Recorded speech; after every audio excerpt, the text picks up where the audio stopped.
ClubhouseNews.com. You're tuned into Clubhouse News Weekend for the week ending Saturday, June 7th. I'm Gabriella. And I'm Angelo.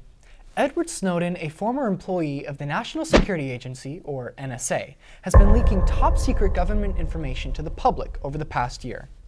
Many of his revelations about the USA spying on its citizens and foreign leaders have upset people across the globe, and now he has spilled the beans once more. This time, Snowden says the NSA collects millions of images from our gadgets every day.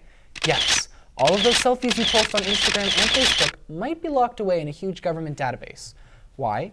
Well, facial recognition software allows them to scan your face so that computers can easily identify you in the future. By creating a huge pile of saved pictures, they can quickly find people who may cause trouble for the nation. I wonder if the NSA has any of my selfies. For almost 40 years, King Juan Carlos I has ruled Spain.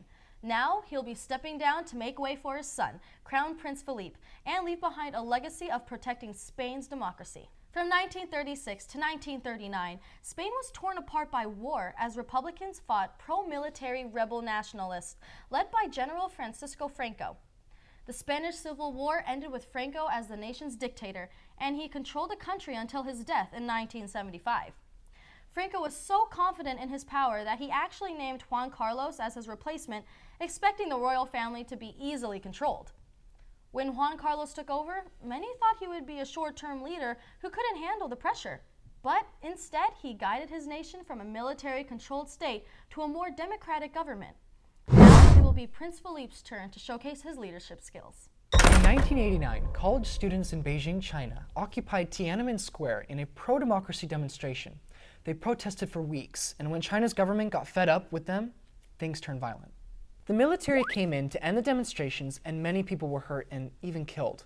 June 4, 2014 marked the 25th anniversary of the end of their peaceful protest. Remembering this tragic event should remind us all how lucky we are to have freedoms we enjoy in the USA.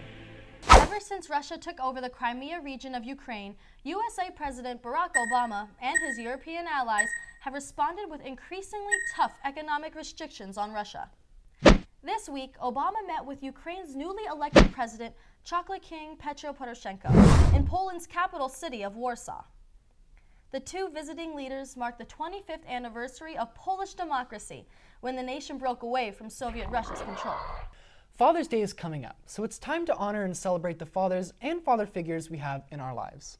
Father's Day was founded in Spokane, Washington in 1910 by Sonora Smart Dodd.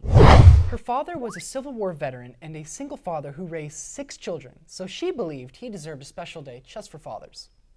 In 1972, President Nixon made Father's Day a national holiday, and the rest is history.